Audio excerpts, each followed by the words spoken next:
6 दिसंबर 1956 राजधानी दिल्ली और रात के 12 बजे थे।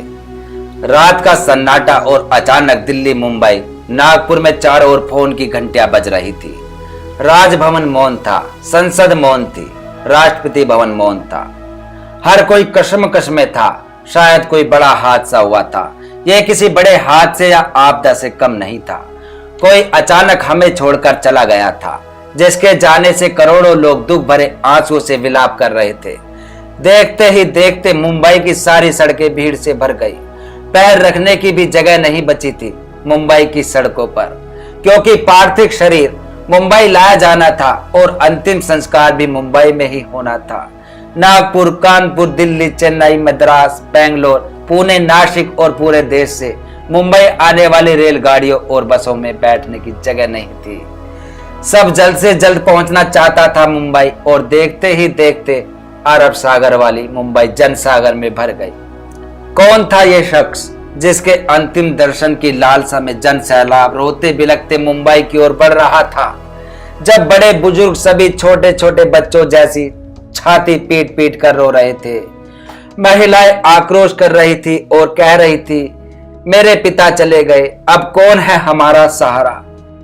चंदन की चिता पर जब उसे रखा तो लाखों दिल रुदन से जल रहे थे।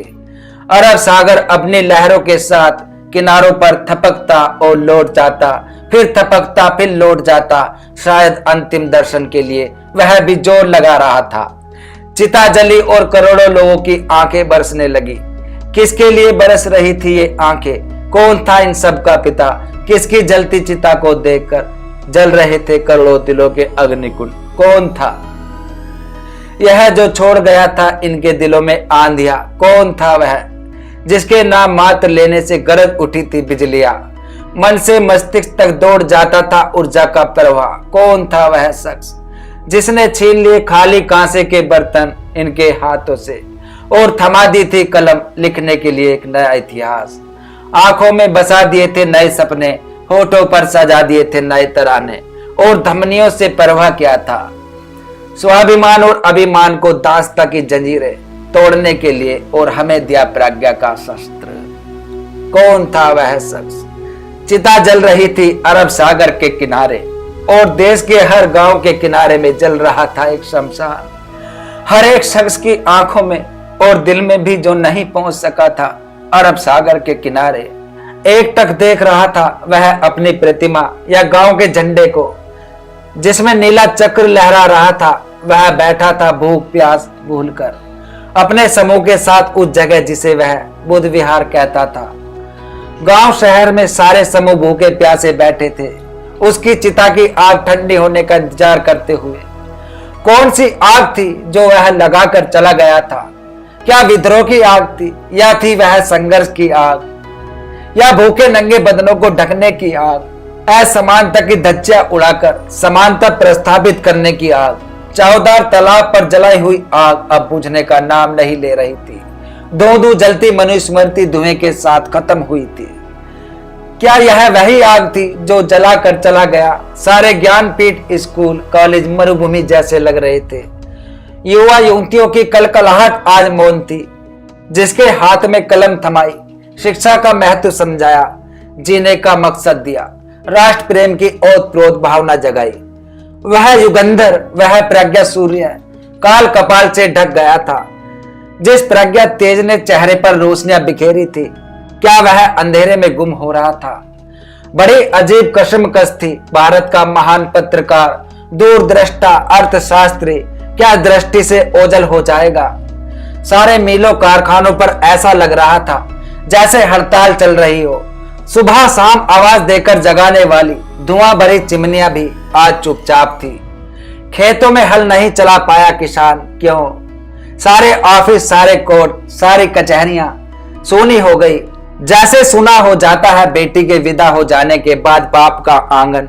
सारे खेत मजदूर किसान असमंजस में थे। ये क्या हुआ? उनके सिर का छत्र ताज छिन गया था। वह जो चंदन की चिता पर जल रहा है, उसने ही तो जलाई थी जबरन जोत मजदूर आंदोलन की। वही तो था आधुनिक भारत का मसीहा।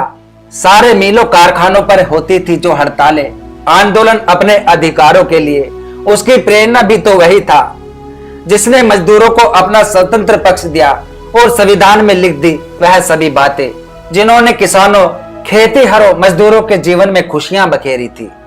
इधर नागपुर की दीक्षा भूमि पर मातम बिखरा था। लोगों की चीखें सुनाई दे रही थी, बाबा चले गए, हमारे बाबा चले गए। आधुनिक भारत का वह सुपुत्र जिसने भारत में लोकतंत्र का बीज रोपण किया था, जिसने भारत के संविधान को रचकर भारत को लोकतांत्रिक गणराज्य बनाया था, हर नागरिक को समानता, स्वतंत्रता और न्याय का अधिकार दिया था, वोट देने का अधिकार देकर देश का मालिक बनाया था। क्या सचमुच वह शख्स नहीं रहा? कोई भी विश्वास करने को तैयार नहीं था। लोग कह रहे थे अभी तो यहाँ बाबा की सफेद गाड़ी रुकी थी, बाबा गाड़ी से उतरे थे, सफेद पोशाक में देखो, अभी बाबा ने पंचशील दिए थे। 22 प्रतिज्ञाओं की गूंज अभी आसमान में ही तो गूंज रही थी। वो शांत होने से पहले ही बाबा शांत नहीं हो सकते। भारत के इतिहास ने नई करवट ली थी। जन सैलाब मुंबई की सड़कों पर बह रहा था। भारतीय संस्कृति में तुच्छ कहलाने वाली नारी, जिसे हिंदू कोड बिल का सहारा बाबा ने देना चाहा और फिर संविधान में उसके हक अधिकार आरक्षित किए। जन सैलाब मुंबई की सड़कों पर बह रहा था। भारतीय संस्कृति में तुच्छ कहलाने वाली नारी, जिसे हिंदू कोड बिल का सहारा बाबा ने देना चाहा और फिर संविधान में उसके हक अधिकार आरक्षित किए। ऐसी मां बहनें लाखों की तादाद में शमशान भूमि पर थी। यह सड़ी गली धर्म परंपराओं के मुंह पर एक जोरदार तमाचा था, क्योंकि जिन महिलाओं को शमशान में जाने का अधिकार भी नहीं दिया, ऐसी करीब 3 लाख महिलाएं बाबा के अंतिम दर्शन को पहुंची थी। भारत का यह युगंधर, संविधान निर्माता, प्रज्ञा तेज, प्रज्ञा सूर्या, महासूर्या, कल्प पुरुष नव भारत को नव चेतना देकर चला गया। एक ऊर्जा स्रोत देकर, समानता, स्वतंत्रता, न्याय, बंधुत्व का पाठ पढ़ाकर उस प्रज्ञा सूर्य की प्रज्ञा किरणों से रोशन होगा हमारा समाज और हम। बाबा तुम्हें शत शत नमन। बाबा तुम थे तो आज हम। बाबा तुम्हें शत शत नमन।